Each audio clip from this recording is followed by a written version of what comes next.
सभी का हमारे यूट्यूब चैनल एग्जाम वॉरियर्स पर। कल के टॉपिक में हम लोगों ने पढ़ा था कूलाम के नियम इत्यादि को। अब हम आप दूसरा टॉपिक पढ़ते हैं जिसका नाम है vector form of coulombs law, मतलब कूलाम के नियम का सदिश रूप। कूलाम के नियम का सदिश रूप, इंग्लिश में से बोलते हैं vectors form of column law. Vector form of columns law.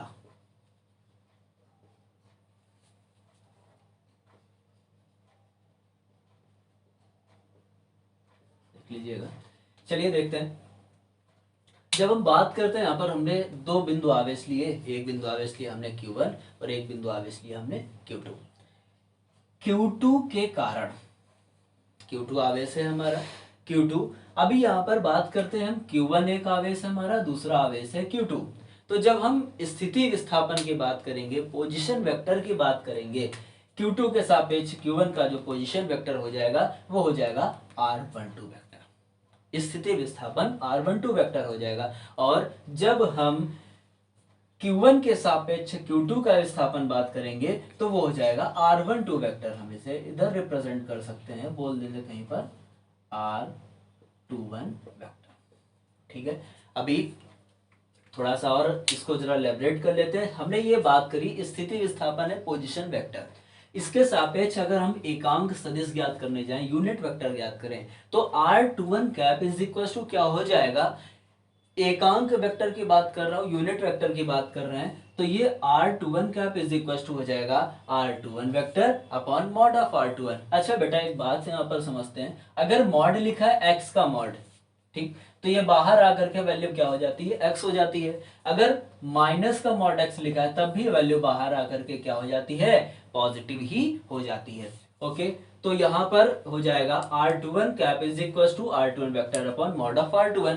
तो इसको आप ऐसे भी लिख सकते हो कि R21 vector, sorry, R21 vector upon R21। Okay, अब देखते हैं दूसरा, R12 cap is equal to R12 vector upon mod of R12। तो इसे आप ऐसे भी R12 लिख सकते हो। अब जरा यहाँ पर देखो, दोनों की जो दिशा है, इसकी दिशा इधर है और इसकी दिशा अपोजिट साइड हो जाएगी, दोनों की दिशा विपरीत है। तो आप इसे माइनस का R12, जो R12 वेक्टर था, इसे आप क्या लिख सकते हो, माइनस का R21 vector upon mod of R21। तो वैल्यू क्लियर हो जाएगी। अब R21 vector upon mod of R21 ये इक्वल किसके होगा, R21 कैप के। तो फाइनली ये जो वैल्यू है R12 cap is equal to किसके हो जाएगी, माइनस का R21 कैप के। अब थोड़ा सा और आगे हमारे Q2 आवेश के कारण, Q2 आवेश के कारण Q1 पर जो लगने वाला बल होगा जिसे हम बोलेंगे F12 वेक्टर। क्या बोलेंगे, F12 वेक्टर। वो क्या हो जाएगा, F के लिए तो 1/4 पाई एप्सिलॉन नॉट, दो बिंदु आवेश Q1 into Q2 upon R square होता था। तो ये हो जाएगा R12 स्क्वायर डॉट मल्टीप्लाई में R12 कैप हो जाएगा। अब नीचे बात करते हैं Q1 के कारण, Q1 आवेश के कारण इस Q2 पर लगने वाला बल, वो क्या हो जाएगा, F21 वेक्टर। तो F21 वेक्टर बराबर हो जाएगा 1/4 pi epsilon naught Q1 into Q2 upon R21 square dot R21 cap. अब इसे आप क्या लिख सकते हैं, अभी पीछे पढ़ा था थोड़ी देर पहले कि R12 कैप अगर है तो उसे माइनस का R21 कैप लिख सकते हैं। अब अगर यहाँ पर R21 कैप है तो हम इसे माइनस का R12 कैप लिख सकते हैं, और ये हमारा इक्वल हो जाएगा F12 वेक्टर के। इतनी बात समझ में आ गई। तो यहाँ पर clearly F21 vector is equal to minus का F12 वेक्टर। और ये देखिए यहाँ पर हमारा न्यूटन के गति के तृतीय नियम को भी फॉलो कर रहा है। वो क्या कहता था, क्रिया प्रतिक्रिया का नियम। यदि हम कहीं पर कोई बल लगाते हैं तो हम पर उतना ही विपरीत बल लगाता है। As it is F21 vector is equal to minus का F12 वेक्टर। और अगला टॉपिक है हमारा अध्यारोपण का सिद्धांत, प्रिंसिपल ऑफ सुपरपोजिशन। ये क्या कहता है, बताया गया कि कहीं पर कोई एक निकाय ले लेते हैं, कोई एक सिस्टम ले लेते हैं जिस पर हमारे कई सारे आवेश हो, Q1 Q2 Q3, मतलब कई सारे आवेश मान लेते हैं, Q1 है, Q2 है, Q3 है, डॉट डॉट डॉट करके कई सारे आवेश हमारे Qn तक हैं। देखिए आपके सामने एक डायग्राम भी है जिस पर हमने कई आवेश लिए। एक आवेश हमारा Q1 हो गया, Q2 हो गया, Q3 हो गया, और ऐसे पॉइंट एक मान लेते हैं Qn चार्जेस हैं हमारे यहाँ पर। अभी अध्यारोपण का सिद्धांत कहता क्या है कि कई आवेशों के कारण किसी अलग एक मतलब कई अलग अलग आवेशों के कारण किसी एक आवेश पर, अलग अलग आवेशों के कारण किसी एक आवेश पर जो बल लगेगा, किसी एक आवेश पर अलग अलग कई आवेशों के कारण लगने वाले बलों के बीजगणितीय योग के बराबर होगा। यही हमारा प्रिंसिपल ऑफ सुपरपोजिशन या अध्यारोपण का सिद्धांत कहता है।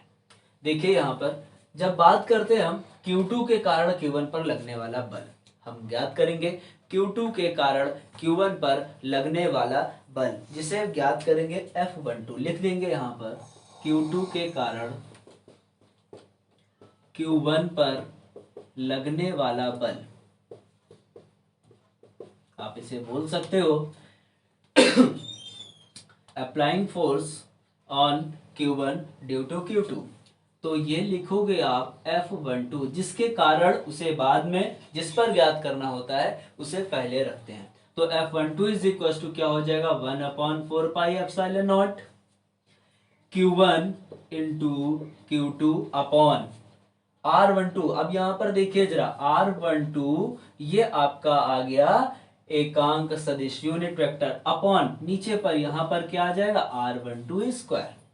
ठीक है भाई। अब इसके बाद अगले आवेश Q3 के कारण फिर यहाँ पर वही लिखेंगे, Q3 के कारण Q1 पर लगने वाला बल। अब क्या फाइंड आउट करेंगे, F13 इज इक्वल टू ये क्या हो जाएगा, 1/4 पाई एप्सिलॉन नॉट Q1, और अगला चार्ज है Q3 upon R13 square dot R13 cap. अब इसके बाद एक चार्ज हमारा Q1 Q2 हो गया, Q3 हो गया। अब हम अगला ले लेते हैं डॉट डॉट करके Qn, फिर लिखेंगे क्या, Q1 आवेश के कारण Qn आवेश के कारण Q1 पर लगने वाला बल, और इसे फाइंड आउट करेंगे F1 vector is equal to ये क्या हो जाएगा, 1/4 pi epsilon naught Q1 into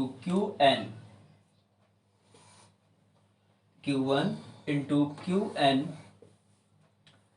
dot R1n square dot R1n cap.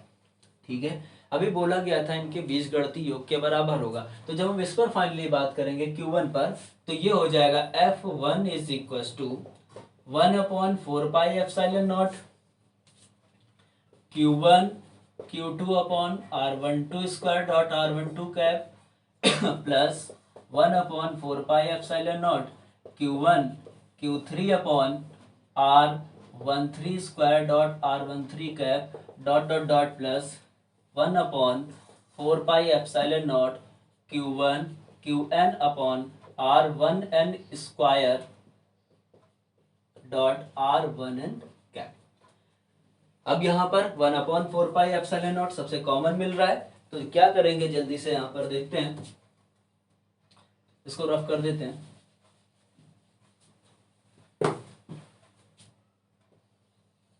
F1 is equal to हो जाएगा 1/4 पाई एप्सिलॉन नॉट, कॉमन हो गया।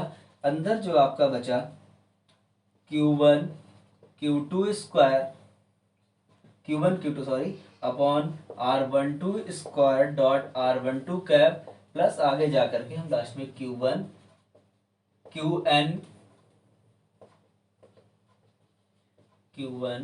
Qn upon R1n square dot R1n cap भी लिखेंगे। बेटा यही हमारा प्रिंसिपल ऑफ सुपरपोजिशन है। अगर किसी को कोई डाउट हो तो हमारे कमेंट सेक्शन पे आकर के कमेंट करिए। Thank you.